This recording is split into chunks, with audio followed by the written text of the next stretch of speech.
The following does not constitute individualized legal advice for your case. A list of legal resources can be found on the Oregon Judicial Department website, courts.oregon.gov/help.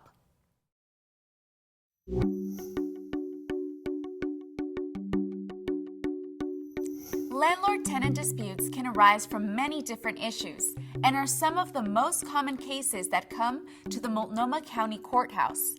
If you have a landlord-tenant dispute that ends up in court, here's what to expect.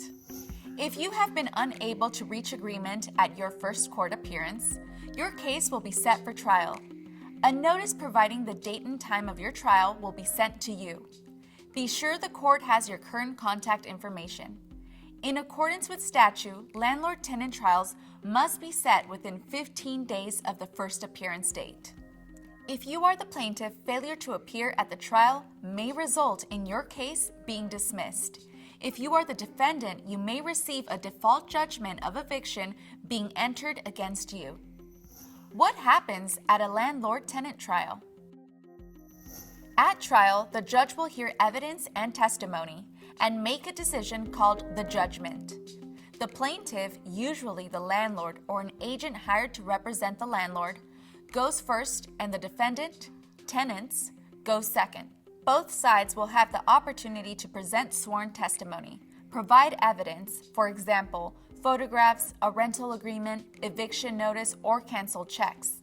For any evidence you bring to trial, you must have 3 copies. The original documents are provided to the judge, 1 copy to the other side, and you will want to retain a copy for your own use. You are not required to provide the documents prior to the date of the trial. All the documents the court accepts as exhibits in the case will be logged for the court's record. Landlord-tenant cases are appealable. At the trial, you will have a limited amount of time to present your case. Remember to identify your most important points. You may want to bring witnesses with you to trial. You may want to read from a prepared statement or refer to notes. Remember, bring 3 copies of evidence and plan on being at the courthouse for at least a couple of hours.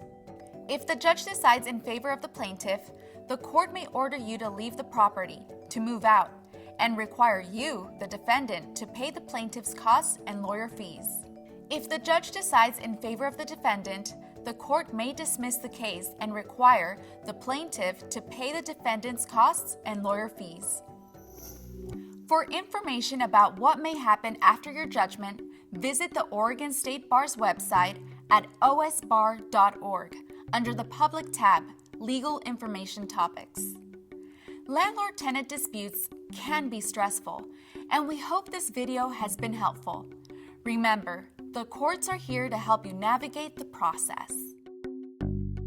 If you need assistance due to any type of disability, need an interpreter, or have questions about our court procedures, filing fees, or court forms, please visit the court's website at courts.oregon.gov/Multnomah or check your paperwork for court contact information. The information presented in this video is specific to the Multnomah Circuit Court. We recommend contacting your local court for more details and information.